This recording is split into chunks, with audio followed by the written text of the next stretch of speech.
Production funding for Ruckus has been provided by gifts from Dave and Jamie Cummings, the Fred and Lou Hartwig family, Peter and Barbara Gattermeyer, the Courtney S. Turner Charitable Trust, John H. Mize, and Bank of America N.A. co-trustees, and by viewers like you. Thank you. Welcome to Ruckus, our weekly food for thought fight over the news of the day and the trends of the times. I'm Mike Shannon. The Ruckettes join me shortly, and our topics this week: a new school agenda in Lee Summit, we'll sum it up, a suggested agenda for the new mayor and city council, and a familiar agenda topic, ending the border war, plus, of course, roast and toast. But we're going to start with our newsmaker interview segment and focus on a newly released plan to revitalize the Rock Island Bridge.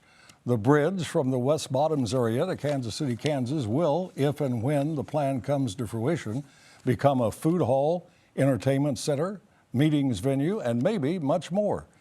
Joining me to talk about the project are Kansas City, Kansas Mayor and CEO David Alvey and Michael Zeller, a partner with Flying Truss LLC. Mr. Mayor, Michael Zeller, welcome to both of you. Thanks for coming in.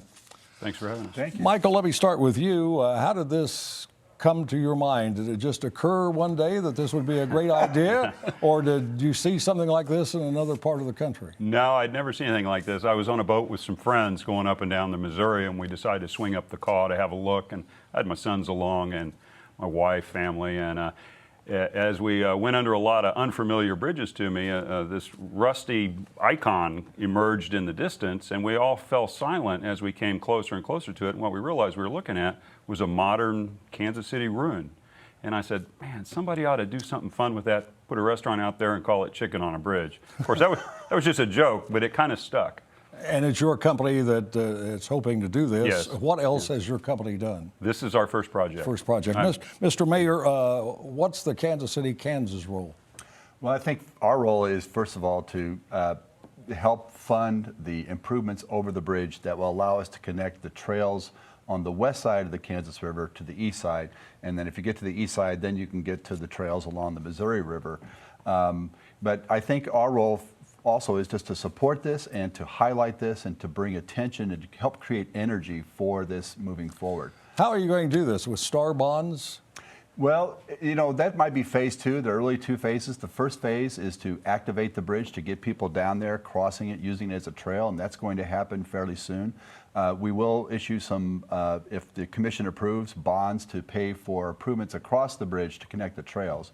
But later on, as further development starts to show itself, then if there's sufficient capacity to support star bonds, we could go star bonds, but it could be other. I guess I should mention star bonds are bonds issued by the state that allow tax revenue, sales tax revenues from the project we use to pay back the bonds. Correct, yes. How much is it going to cost? Phase one, to put the public trail across it, to bring water and sewage to the site for walkers and bikers and people just coming down to be on the bridge, is a little over $2 million. How do you protect people from the weather? Well, this is a seasonal venue. It's 9 months a year, phase one. Only when it's nice, huh? Yeah. During the nice times of year. Any safety concerns about this project? It's an old bridge. Yeah. Well, the bridge is a battleship. It's been inspected twice by engineers. It's built to carry locomotives. It's never been salted like a car bridge would be. We will exceed all the safety standards for railings. You know, we can't, of course, you can't stop somebody if they want to hurt themselves, but that's true of any rooftop venue or a apartment balcony. Of course, it's hard to describe what you're going to have. Is there a place people can go on their internet and take a look at the plans? Yeah, we have some early renderings and a lot of photographs at rockislandbridgeproject.org. All right. Mr. Mayor, what do you see this doing for Kansas City, Kansas, and Wyandotte County when it comes to fruition? So I think what I love about the bridge is it's its own metaphor. It's a bridge between two cities. It's a bridge between two states. You know, one of the topics for your show today is ending the border war. And this is a great, handshake across two states, across two cities. And so it's going to take a lot of cooperation. But I think the other thing, it will bring economic development along the west side of the bridge down Kansas Avenue. We have a lot of really good places to eat along Kansas Avenue if people would just go out and find them.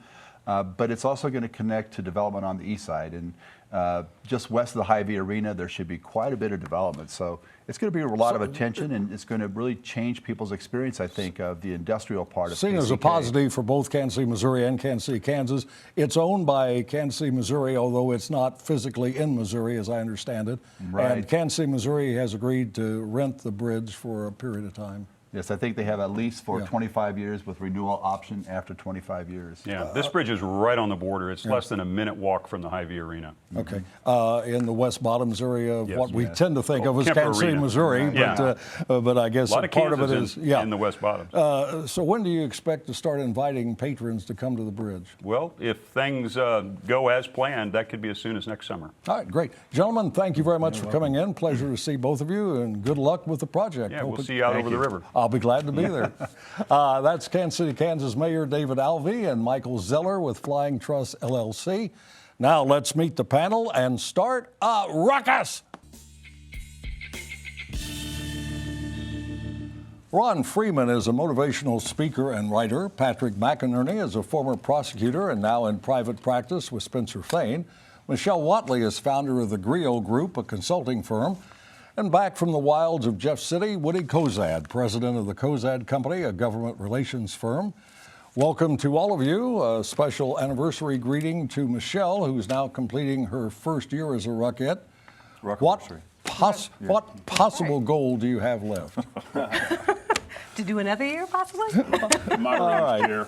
We There you go. look forward to many more years with you here on the panel. Thank The new Kansas City, Missouri mayor and city council take office on August the 1st and are no doubt giving lots of thought to their agenda. Always willing to offer advice, the Kansas City Star suggests a few, actually a lot of suggestions. They include what must be obvious to most anyone who pays even remote attention to the news. They include, but are not limited to, the mounting homicide rate, a lack of affordable housing, infrastructure deficiencies, economic incentives, trash collection, city manager, and on and on. As someone who pays more than remote attention to the news, what one or two priorities do you suggest to the new council? We'll start with Patrick. I think, Mike, they kind of set them themselves. The housing trust issue is a $75 million hurdle that somebody has to clear, and the first and biggest part of that is finding $75 million. There was a lot of conversation in the campaign about housing equity and about affordable housing, and so that number one item on the agenda, they really set themselves. Certainly crime. Crime came up all the time. There wasn't a bold new solution because there's not a bold new solution for crime. There was talk about the police board, which doesn't matter. There was talk about the homicide rate. And now we've seen a shift in enforcement priorities in Kansas City. So I think all those things, in addition to basic services, the candidates said at every turn, at every meeting, at every forum, they heard about basic services. They heard trash, and they heard potholes, and they heard roads and infrastructure. So I think they've got an agenda. I think that agenda was set about 10 days ago, and the question is going to be how those coalitions are going to shake out on the council. Woody, from your standpoint, what do you see as a couple of the top priorities the council and mayor should adopt? Well, some of them never change, and I won't go over the same ones. Crime, obviously, the homicide rate's a big one. How about tax rate? The one I'd like to see them fix is that our government's bloated, it's overstaffed, it's too expensive.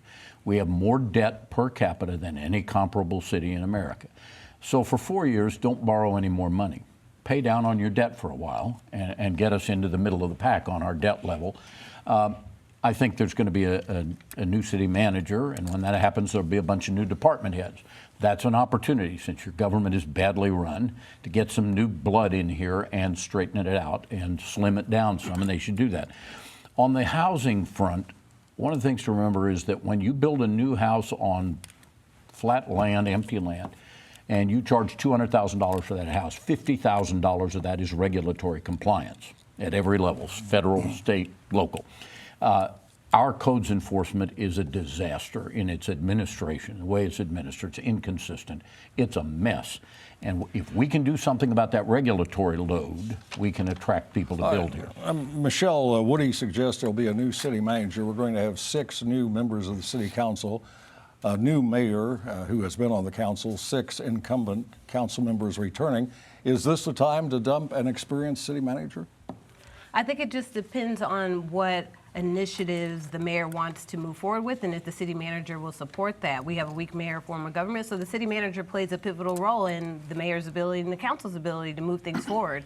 So it's really up to the mayor-elect to decide, if the current city manager will help move those initiatives along, but he's also got to worry about the relationships that he has with current city council members. He's only served one term in the city council, so that will play a role in his ability to move things forward. So it'd be left to be seen. I think it's incumbent upon him to continue to build the relationships, see if he can work with the current city manager, and if he can't, do what he has to do. I don't think the city manager can be changed just by the mayor. I think it takes the entire council to do that. It does, and that's why the council member relationships are important. Jolie Justice was the failed candidate for mayor. She has said during the campaign she wants to keep working for the city. The new mayor, Quentin Lucas, says he wants Jolie Justice to be working for the city. What, if anything, do you think she's actually going to be doing for the city government? Well, yeah, I'm not sure, but just kind of conceptually, I mean, would she be a good city manager? I don't know her that well, but that takes a different kind of a No, but couldn't she taking work that on the approach. affordable housing program, for I mean, she example, worked as a on the- volunteer? As a volunteer, yeah, any number of things like that. The affordable housing, in terms of the implementation of the current TIF structure that we're working on to make sure that's handled right. There are a lot of things there is to work on, but I think the bigger deal is for Quentin Lucas, as he goes forward, he's got to be able to not overstep this first term and try and get too big, but say, hey, basic things, basic services. I mean, if he took care of the potholes, made sure the airport was moving on schedule, he'd be a winner second term. But if you're talking to Quentin right now, if you're talking to Quentin today, don't you tell him, you know what, out of the gate, you got to have a big win. I don't know what it is, but Yeah. you got to have a big win early in your term that shows that you're here and the projects that you talked about and your priorities are going to come true. Because he made big promises on the Yeah, campaign. Absolutely. Yeah, have a big win for the whole board. What would be a big win, Patrick? The housing, perfect example. Coming the up with housing the trust. money? Yeah, find the $75 million and fund the housing issue. They talked about that specific issue among a larger conversation about housing equity during the campaign. That would be a big win for Quentin Lucas. All right, we're going to move on to another topic. The volatile situation in the Lee's Summit School District seems to have calmed after the school board finally approved what is called equity training for teachers and staff. The training is designed to equip district personnel to deal more successfully with minority students. The board had vacillated over adding the program. The superintendent, Dennis Carpenter, the first African American to hold the post, threatened to resign if the board blocked the program. Impetus for the training was prompted by data suggesting that African American students performed less well academically than white students in the district, and while making up only 12% of enrollment, minority students received 36% of Lee's Summit suspensions. So, will adding equity training solve the district's concerns? And we start with Ron. Well, I think it's about the approach. First of all, they actually passed the equity plan, the concept, in 2016, so it's been on the table for a while. And then furthermore, when you look at why they rejected the EEC plan originally, their president was at the school board meeting, interviewed right there in public. They asked him about, can he tell us, will your program effectively close the achievement gap? And the guy said, I quote, "It would be disingenuous of me to say that we're going to have any effect on closing the achievement gap." And so then they ask him about, well, tell us about your successes in their next part, which is dismantling oppression in schools. Tell us about how that works. And he didn't have an answer. And so that's when they said, we're going to vote no on this. And so then it became a racial issue. And it's really it's frighteningly racialized out in Lee Summit right now. And a lot of it's just driven by the perception that somehow the board rejected it because they didn't want to close the gap and they didn't care about dealing with issues with the community, and that's simply not the case. So, do you think this program is worthless? In particular, this particular program, I think it has not proven to do what they say it's going to do. So yeah, it won't get the job done for Lee Summit. Well, they don't and have know a it. program yet. And what you're talking about is this vendor. Right, And this is exactly. so it's not about the equity training concept. It's about this vendor. I mean, if you hire a guy to build a bridge and you say, is the bridge going to fall down? And he goes, I can't tell you it's not going to fall down. You're not going to hire him. Yeah. I mean, that's about that particular vendor. The concept of equity, though, I think that the equity training is badly needed when you look at the disparity between achievement and especially the discipline disparity. I mean, that's got to be addressed, and this is a good first step. So Ask North Kansas City. Is the way to correct that? it had to close the gap Is at the North way to Kansas City. correct the inequities to train teachers and staff, or to devote more attention to the students? Well, I think the big deal, in my opinion, if you want to find out to be effective at educating African Americans, find out about the ones who've succeeded and what are they doing different. because there are obviously a lot of African American students go through Lee Summit, graduate even valedictorian African American. So the process works there for African Americans as well as anybody else. What's going on differently, and most people understand it's in the home where the big difference with education is. If you got parents holding kids accountable, working with them to overcome. Teachers play a role in that too, and Oh, that's they what's do. being Oh, they neglected. do. And to Oh, say no that we question. cannot and we should not invest in ensuring that our teachers are not bringing their biases to the classroom in a way that impacts students disproportionately is inappropriate. Point blank. In a period, you've seen a absolutely. number of school districts in the area who have implemented the same equity training with some success, and to say that But a define- weekend conference on equity and dismantling racism Yeah. will, close achievement gaps and eradicate racism is just inappropriate. Well, Also, well, the guy at it's a EEC, start. he couldn't define the success, and he's Then been doing the it for board should 16 have- years. That's I know, and that's I what want to they get respect. Woody in here for a That guy, second. and that's the guy The they were- superintendent, Mr. Carpenter, threatened to resign if the board didn't do what he wanted. Did he handle this situation properly? Question is, did they? And the answer is hell no. Rule 1, you have an employee who threatens to resign, you go into an executive session and accept his resignation. Even if you're going to adopt his policy, you find somebody else to execute it. You never let policy be set by the guy who's supposed to execute the policy. Now, if he has a recommendation, he comes to you, and if he's smart, he starts out talking to you privately one at a time, gets some support built up for it, then he presents it when he already knows he's got a lot of support behind it. When he comes in and threatens to resign, he's gone. So he behaved improperly, and you say the board did as well. I'm more interested in the board. I mean, people do stupid things. The board shouldn't sit there and take it at all. Nobody had a corner on stupidity here. I mean, it Well, was evenly distributed. That's what I just said. He did something stupid, and the board did something stupid. Evenly distributed But at the expense of the students, and that's what's one being last missed thing. in this entire discussion. All right, Woody, quickly. Where you're having a conversation about race, people leave. Baltimore metro area, St. Louis metro area lost more population than any other cities in America. So what, you don't have the conversation? So I'm telling you, people want to talk about the ball team, the neighborhood. If your city is preoccupied with race, they're going to leave, and businesses are not going to move in. But when we're talking about our kids, we can't worry about the feelings of adults and who wants to talk about what and who feels comfortable. Talk about math, English, science, and history, and you'll race get and racism results. plays a role in that. When you and in a lot of our systems, Ignore issues of race. you can't. Look, you just say trying to there's understand what you're 36%. I hear that Black if a students only black make guy up drives down the road, he's 12%. more likely to get a ticket. No, 91% more likely. That's astronomically. And what they don't tell you is that a black pedestrian is 80% more likely to get hit by a car. Now, why is that?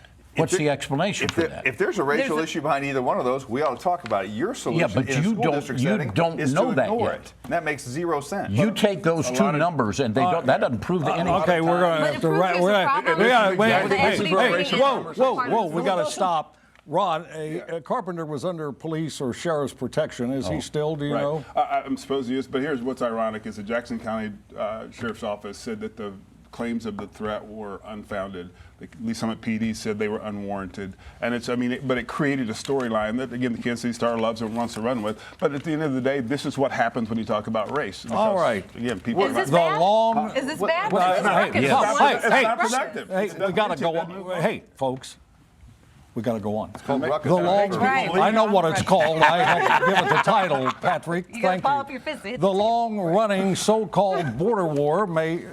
You having a problem of some sort? We're good. Okay. Long-running thing called border war may, emphasis on may, be coming to a close.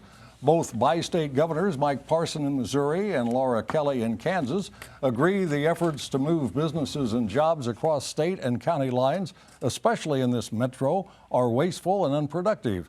Governor Parson signed a bill ending tax incentives to bring companies from Kansas to Missouri. And Governor Kelly says she will issue an executive order compatible with Missouri's actions. But let's start with this question. In a country, the United States, that thrives on competition, why is there such distaste for the border war? We'll start with Michelle. Because it's not really competition. It's almost like a race to the bottom, in which both sides of the region, both states are having to fight and give out, large sums of money in breaks and incentives with very little return at the cost of taxpayers. So it's not about competition. This isn't competition. We've got to figure out a better way to incentivize businesses to come into the region so that both states and the region as a whole and taxpayers benefit from their doing business in our area. What do you think this legislation from Missouri and the executive order from Laura Kelly is going to stop companies moving from one side of the state line to the other? No, but it stops state incentives. Now, Right. the city of Kansas City is not prohibited from doing what it wants to do, KCK, but the state incentives should be stopped for a certain group of counties on each side of the state line. That's a good thing. I agree with Michelle. This is not competition. If you want to compete for business, your overall business atmosphere should be better. Not, oh yeah, we want that company to come here now, so we're going to give them something that nobody else in our city is going to get. So can I ask you, Woody, a political question? Why did Sonny Perdue drop this bomb on the state line between Missouri and Kansas? I mean, he's the Secretary of Agriculture. He has to have staff who in 5 minutes could figure out, you know what, there's been this historical border war. So if you're going to say, hey, we're going to put it in one place or the other, but we're not sure, you're going to create a storm in Kansas City. Why would that happen? I ask that honestly. I don't know why that would happen. I have no idea what's going through their heads back in Washington. I'm very happy that they're going to move it out of Washington to somewhere where there's actually agriculture. With 1/3 of the employees. I think they failed to get the money approved for the move. That was in the news, I think, yesterday. I heard the report this morning that 66% of the employees have indicated that they would not move to Kansas City. Let me tell you something. When the sounds like food more supply of the world was Right, threatened by exactly. Jobs for Kansas City, wasn't it? soybeans and cyst nematodes, the center of the effort globally to do something about it was right here in the Midwest. We can hire better people than they have right now in our area to work in an agricultural research facility. Yeah. And Smells like so jobs. if none of them want to come, that's fine. When this story was making news, I heard a report on local television that Waddell and Reed were moving across state line. Actually, they said Waddle and Reed. And I thought that's unfortunate. They don't know the name of the Thinking business. duck right now. But these things continue to go on, and I don't think there's any way to stop them. Do you? Well, I think it's only natural. I mean, if a business feels it's to their advantage to move to a certain area, they're going to do that. And whether that's a tax incentive or some other reason, maybe it's a cost of leasing property. It might make economic sense for some companies to make the move if it doesn't make economic sense overall. Right.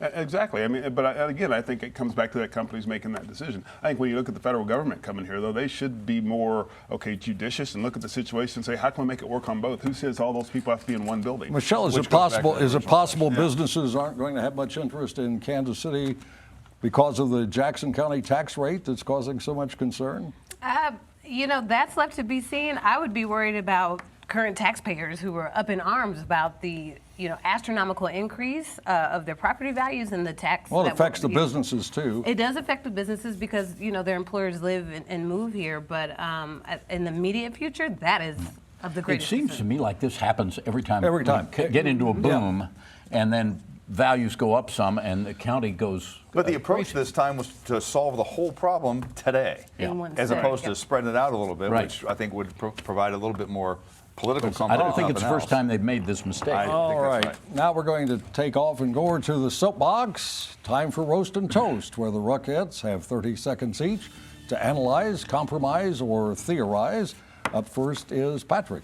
I want to roast this morning a couple different agencies, Customs and Border Protection, because that's easy, it's low-hanging fruit. But the Justice Department, who carried through with an argument last week regarding the detention of migrant children and what was fair and safe and sanitary conditions for those children. We know that that this woman, this particular DOJ lawyer, was put in the incredible position of trying to argue that toothbrushes and toothpaste were not basics.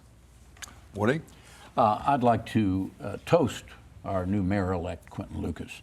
If you told me a year ago he was going to win this thing, I'd have told you you were mistaken. When they couldn't reduce the number of African-American candidates for the primary, I thought he was done for, and I'll tell you a lot of his supporters thought so too and said so. And he found a way to win it, win that primary and make it to the finals, and he spent his money and his resources He stayed completely focused on voter turnout and did a great job of that, and that's what won him the election while Jolie was putting money on television. And I congratulate him on a brilliant campaign. Last week, the panel was saying it's because he was conservative, or more conservative than his opponent. All right, Got his Rod. vote out. Didn't get that. Yeah, Right. I'm gonna roast the Kansas City Star because I think they were irresponsible in their reporting on the Lee Summit schools. They misrepresented the whole situation. Teachers and the board alike have been supportive of equity training since 2016. They simply disagree with the EEC approach, and it's the approach that matters.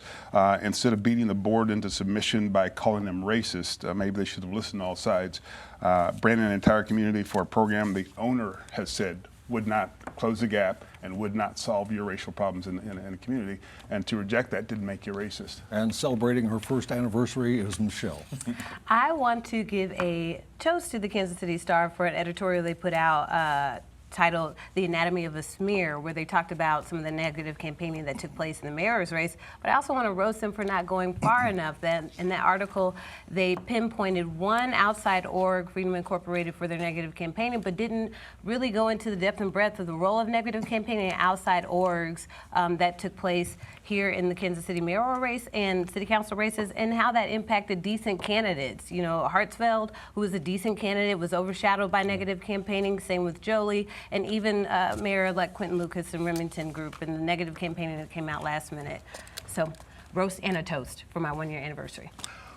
Extra time, I guess, is available on your first anniversary. That is Ruckus for this week. We're going to be off next week because of the 4th of July holiday. Back the following week, July the 11th at 7. Now for the Ruckus and crew, Mike Shannon saying have a great 4th. Thanks for watching and good night.